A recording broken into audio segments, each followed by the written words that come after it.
예레미야 33장 1절로 3절까지를 다 같이 합독을 합시다.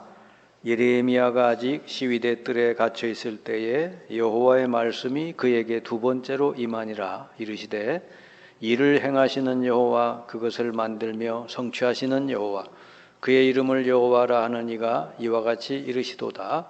너는 내게 부르짖으라. 내가 내게 응답하겠고 네가 알지 못하는 크고 은밀한 일을 내게 보이리라. 아멘.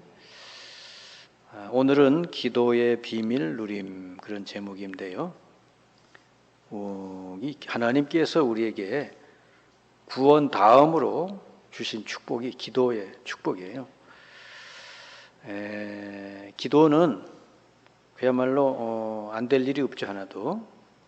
기도하면 하나님이 역사하신다 하는 거예요.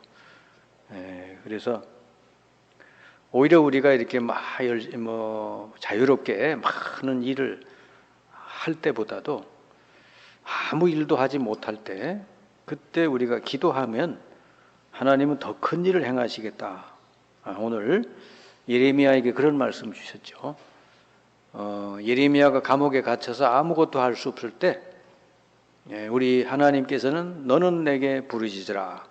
내가 내게 응답하겠고 네가 알지 못하는 크고 은밀한 일을 내게 보이리라 그랬거든요. 그 뒤에 보면은 놀라운 일들이 벌어진 것을 볼 수가 있어요.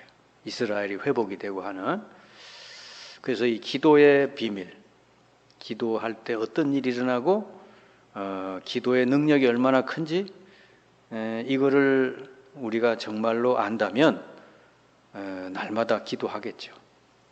그래서 구약이나 신약이나 정말 이 한 나라를 살리고 시대를 살린 사람들은 공통점이 기도의 사람들이었다는 거예요. 기도. 전부 그렇습니다. 그래서 대표적인 사람이 다윗이죠. 다윗은 시편 5편 3절에 보니까 아침에 하나님께 기도했다 그랬고, 시편 17편 3절에 보면 낮에 기도했다. 또 밤에 기도했다. 시편 23편에 보면 늘 기도한 거예요.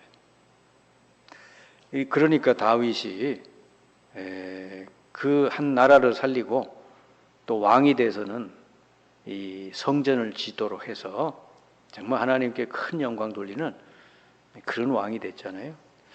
다니엘은 포로됐죠. 바벨론 포로로 끌려간 신세인데 얼마나 연약한 상태겠어요. 근데 하나님이 함께 하시고 하나님이 도우시니까 그 바벨론의 왕이 아주 다니엘을 좋게 본 거예요. 너무너무 좋아하니까 다른 신하들이 전부 시기 질투해가지고 어떻게든지 다니엘을 죽이려고 하는 음모를 꾸몄는데, 다니엘은 그걸 알면서도 왕에게 가서 얘기를 한 게 아니라 하나님께 그대로 하루 3번씩 기도했는데, 결국은 이제 다니엘은 살고 그 다니엘을 죽이려고 음모를 꾸몄던 사람 전부 사자굴에 들어가서 죽고, 결국은 그렇게 됐죠. 그리고 다니엘이 믿는 하나님이 참 하나님이라는 사실이 그 바벨론 왕서부터 모든 국민들에게 증거가 되게 됐어요. 사도 바울도 데살로니가전서 5장 17절을 보니까 쉬지 말고 기도하라 그랬거든요.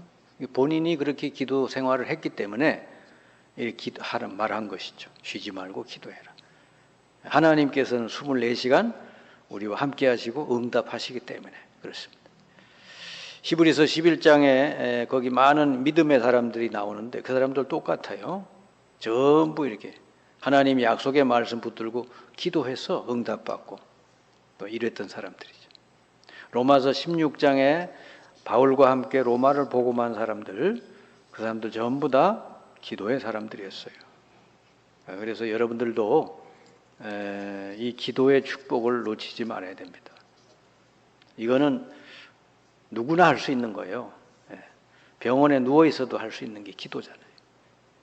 그러니까 나는 뭐 어째서 기도를 못하고 이런 건 전부 핑계고, 어떤 경우라도 기도할 수 있다 하는 거예요. 여러분이 기도할 수 있으면 놀라운 역사는 일어나게 돼 있다. 왜 우리가 꼭 기도해야 되느냐? 이유를 몇 가지를 보면 우리 인간은 하나님하고 이렇게 늘 소통하고 교제해야만 되는 그런 영적인 존재다고 하는 거예요. 동물처럼 먹을 것만 주면 행복한 존재가 아니라 하나님하고 늘 소통이 되고 교제가 될 때 행복한 존재란 말이에요. 그러니까 기도로서 하나님하고 늘 대화하는 것이죠. 그리고 이 땅에는 세상을 장악하고 있는 악한 세력이 있죠. 그게 이제 사단인데 이 사단이 활동하고 있기 때문에 여러분은 영적인 싸움을 해야 돼요. 영적인 싸움 중에 가장 중요한 무기가 기도죠. 예수 이름으로 여러분이 이 흑암의 세력을 꺾을 때 이 세력이 이제 꺾이는 거예요. 만약에 이 기도 안 하는 사람, 예수 이름으로 이 권세를 사용할 줄 모르면 영적으로 지게 돼 있죠. 자꾸 문제가 발생하게 돼 있죠. 그리고 이 세상은 광야길이라 그랬어요. 하도 유혹하는 사람도 많고 여러 가지로 얼마나 그 유혹하는 생각들, 사상들, 이런 말도 많고 그렇잖아요. 이런 세상에서 어떻게 하면은 바르게 우리가 갈 수 있느냐? 하나님 말씀을 묵상하고 말씀을 따라갈 때, 말씀을 우리가 듣고 묵상할 때 이 하나님께서 이제 진리를 깨닫게 해주시는. 그래서 여호수아가 가나안을 정복하려고 이제 모세를 뒤이어서 이제 시작할 때 하나님이 말씀하셨죠. 너는 좌로나 우로나 치우치지 말고 항상 말씀만 따라가라 그랬어요. 그러면 다 형통하게 된대요. 말씀을 묵상하는 것도 기도예요. 그걸 가지고 묵상기도라 그러죠. 그리고 우리 미래에 대해서는 하나님이 더 좋은 것을 계획해 놓으셨다 하는 거예요. 예레미야는 오늘 여기 감옥에 갇혀서 이제 내 인생은 끝났구나 이래 생각했는데 하나님은 그게 아니고 내게 기도하면 네가 알지 못하는 크고 은밀한 일을 보이리라. 그러니까 더 큰 계획을 가지고 있다 그랬거든. 사도행전 1장 8절에 보니까 그 얼마 안 되는 12 제자들하고 그 120명 그 사람들 보고 우리 주님이 하신 말씀이 오직 성령이 너에게 임할 거다. 그러면 땅끝까지 권능을 받아서 땅끝까지 이르러 내 증인들이라 세계 복음하게 된다는 거예요. 이 사람네들은 이제 그야말로 로마 권력에 비하면 아무것도 아닌 사람들인데 성령이 너에게 임해서 역사해 버리면은 저 로마까지 다 복음화 시킨다 그 말이죠. 이렇게 우리가 성령의 인도를 받아가면은 이런 놀라운 일들이 일어난다 하는 거죠. 성령 인도 잘 받는 게 기도예요.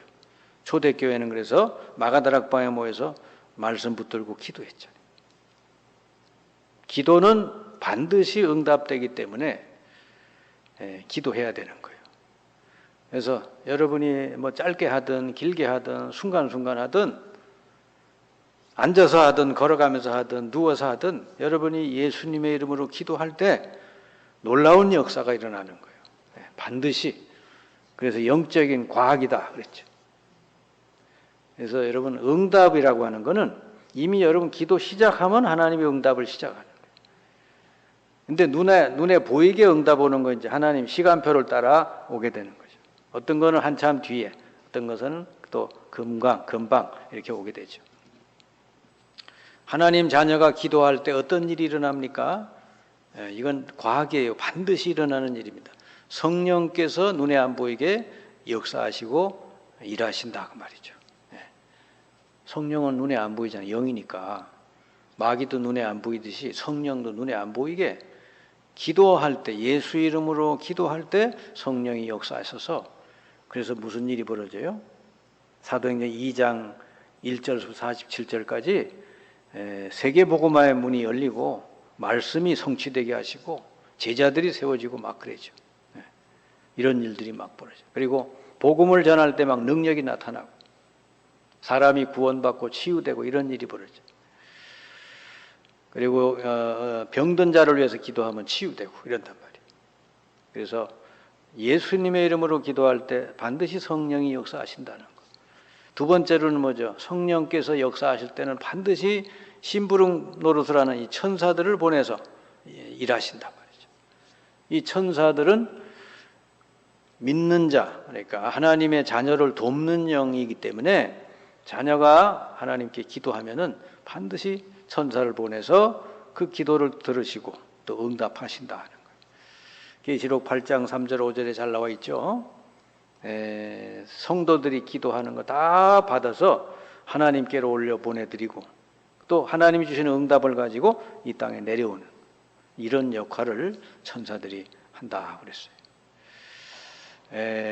예전에 히스기야 왕 때 아수르 대군이 쳐들어왔잖아요. 그래서 완전히 예루살렘을 포위했을 때 처음에는 히스기야 왕이 두렵고 떨려서 기도부터 한 게 아니고 옆에 나라 애굽 가서 도와달라고 그러고 또 아수르 왕 앞에 가서 돈을 이만큼 줄 테니까 금부치 은부치 이거 다 줄 테니까 우리를 건드리지 말라고 그래요. 근데 아무리 해도 안 되는 거예요. 그래서 막판에 마지막으로 성전에 올라가서 그 아수르 왕의 선전포고를 하나님 앞에 올려놓고 기도한 거죠. 그 밤에 기도했는데 하나님은 그 밤에 주의 천사 하나를 보냈는데 적군 18만 5천이 그 밤에 다 송장이 되었더라 그랬거든요. 그래서 히스기야 왕 한 사람이 기도해가지고 그 이스라엘이 아수르 대군으로부터 이렇게 대군을 물리치게 된 거예요. 이 기도의 능력이 얼마나 커요. 그래서 이 기도할 때 천사들이 움직인다는 것. 그리고 기도할 때 우리를 공격하고 실패시키고 병들게 하는 이 사탄의 권세가 결박된다 하는 거죠. 기도로서. 누가복음 10장 19절 내가 너희에게 뱀과 전갈을 밟으며 원수의 모든 능력을 제어할 권세를 주었으니 너희를 해칠 자가 결코 없으리라. 우리에게 이런 막강한 권세를 줬으니까 이걸 여러분이 어느 곳에 가든지 잘 사용해야 돼요. 사람이 눈에 보이는 것만 알면 안 됩니다. 여러분은 이런 영적인 게 더 중요하다는 걸 아셔야 돼요. 그래서 여러분이 현장에 갈 때, 누구를 만날 때, 일하러 갈 때 먼저 여러분이 이렇게 기도하고 가면 성령이 여러분 앞서서 먼저 역사하시고 주의 천사들이 여러분보다 먼저 가서 일한다고 말이죠. 그러면 여러분 일이 잘 될 거 아니에요. 자, 올바른 기도의 시작이 뭘까? 어떻게 우리가 기도를 바르게 시작할까? 기도의 시작은 올바른 생각부터예요. 생각이 벌써 틀린 생각을 가지고 기도하면은 하나님이 어떻게 들어줄 수 있겠어요? 그래서 올바른 생각이 들어야 되는데 그건 왜죠? 왜 그러냐? 하나님 말씀을 잘 들을 때 내 생각이 바르게 되는 거죠. 그래서 하나님은 여러분에게 어떤 소원을 주신다래요. 빌립보 2장 13절. 하나님이 우리와 함께 하시는데 우리에게 뭘 주시냐? 소원을 주셔서 그 소원을 통해 이제 하나님 뜻이 이루어지게 해주신대. 그러면 그 소원이 언제 생겨요? 하나님 말씀을 잘 들을 때 생겨요. 그러면은 하나님이 내게 주신 기도 제목이 이거구나 이렇게 말씀을 딱 붙들고 바르게 생각하고 기도합니다. 그리고 어떤 문제나 뭐 사건이 일어나도 로마서 8장 28절에 주님이 약속했죠. 하나님의 자녀 택한 백성은 모든 거 합력하여 선을 이루리라 그랬으니까 기도할 때 어떤 마음을 가지고 기도해야 되겠어요? 하나님 이 문제를 통해 반드시 선을 이루실 줄 믿습니다. 이렇게 기도해야 되겠죠. 그냥 불안하고 두렵고 막 그래가지고 염려 속에서 막 기도하는 게 아니라 하나님은 반드시 이걸 통하여서 선을 이루시고 영광을 받으실 줄 믿습니다. 그리고 이제 기도해야 돼요. 그리고 빌립보 1장 9절 10절에 보니까 모든 것을 분별해서 가장 선한 것을 찾아내라 그랬거든요. 그 사람들이 좀 이렇게 주로 어떤 것 속에서 가장 선한 것을 찾아내는 게 아니라 체질이 어떻게 되어 있냐면요. 주로 이렇게 부정적인 거 있죠. 잘못될 거, 부정적인 생각. 대부분이 그래요. 그러니까 뭔 사람하고 갈등이나 뭔 시험이나 뭔 문제가 있으면은 생각이 어디로 돌아가냐면 항상 부정적인 대로 돌아가요. 그러면은 그 생각 가지고는 기도해도 응답을 못 받지. 그러니까 그런 거 통해서 가장 선한 것을 분별해라. 하나님은 그걸 통해서 가장 선한 걸 이루실 거니까 그 생각을 가지고 기도할 때 하나님 응답하신다고 말이죠. 올바른 생각을 가지고 시작을 하고. 그러면 기도의 기준은 뭐냐? 내 뜻이 아니라 하나님의 계획, 하나님의 뜻, 하나님의 소원. 그게 이루어지는 것이죠. 그래서 마태복음 6장 33절에 그랬죠. 너희는 먼저 그의 나라와 그의 의를 구하라. 그러면 이 모든 건 너희에게 더하시리라. 그랬어요. 다니엘이 하루 3번 기도했는데 뭘 했겠어요? 다니엘 1장 8절에 보니까 다니엘이 뜻을 정하여 우상 앞에 드린 제물을 먹지 않기로 했다. 이 말은 다니엘이 마음속에 하나님의 그 말씀을 딱 붙들고 이제 기도한 것이죠.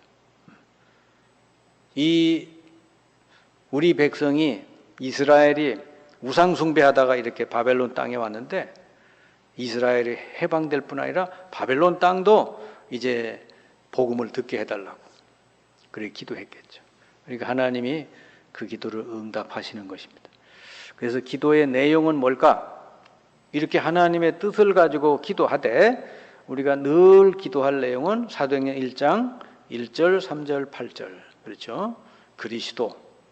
그리스도의 이 비밀을 가지고 기도하고 그리고 3절 하나님의 나라 이 땅에 하나님 나라 임하도록 8절 성령 충만해서 세계복음화하게 해달라고 그래 기도하면 돼요. 하나님이 우리에게 이미 주신 거니까 이걸 잘 누리는 게 기도다 하는 거죠. 자, 그러면 어떤 방법으로 기도하면 될까요? 성경에 보니까 주로 한 4가지 정도로 기도했어요. 첫째로는 정시 기도한 게 있죠. 다니엘처럼 하루 3번, 또 베드로처럼 하루 3번, 바울처럼 이렇게 시간을 정하고 기도하는 수도 있고요. 그다음에 무시기도 있죠. 무시기도는 생활 속의 삶 속에서 항상 기도하는 거예요. 항상 하나님 말씀을 기억하고 그 말씀 붙들고 기도하고 말씀이 현장에 그대로 이루어지게 기도하는 거예요. 그리고 때로는 어떤 문제가 있을 때, 또 질병이 있을 때, 이럴 때 집중 기도하는 거예요. 집중 기도. 이거는 이제 모든 거 다 내려놓고 하나님께 깊은 기도를 하는 거죠. 사도 바울은 자기 몸에 가시가 있어서 하나님께 3번을 집중해서 기도했대요. 이때 하나님은 그에게 답을 주셨다고 그랬습니다. 네가 약할 때 내 능력이 강해. 그래서 자기 몸이 약한 그거를 오히려 감사하고 자랑한다 그랬거든요. 치유가 된 것이죠. 그러니까. 그 다음에 24시 우리는 24시간 하나님과 늘 이렇게 소통하고 교제할 수가 있죠. 그리고 어떤 경우는 여러분이 이제 정말로 이 세상에서 살지만 우리 몸이 이 세상에 있지만은 정말 25시 하나님의 시간으로 들어가는 그런 기도를 할 수도 있어요. 사도 바울 같은 경우는 뭐 3층 천까지 올라갔다고 해요. 그러니까 그런 어떤 아주 세상에서는 볼 수 없는 그런 영적인 속으로 바울이 들어가 기도하고 그랬죠. 이럴 때 하나님께서 놀라운 역사를 이루시게 된다 하는 겁니다. 이렇게 여러분이 기도를 쭉 이제 들었으니까 여러분 나름대로 매일 나는 어떻게 기도하겠다. 이걸 여러분 가지고 있어야 돼요. 다른 사람이 어떻게 기도하냐 그거 백날 들으면 뭐합니까? 그러면 이 기도가 이렇게 큰 능력이고 큰 축복인데 나는 그러면 매일 어떻게 기도하겠다. 나는 날마다 어떻게 영적인 정상을 누리겠다. 요셉처럼. 그러면 끝나는 거예요. 그래서 여러분 나름대로 여러분 가장 편한 방법으로 성령 충만하는 시간 그리고 묵상하는 시간 이 기도의 스케줄을 여러분 나름대로 잡아서 오늘부터 새롭게 정말 기도 중심의 삶이 되어지기를 주님의 이름으로 축원합니다.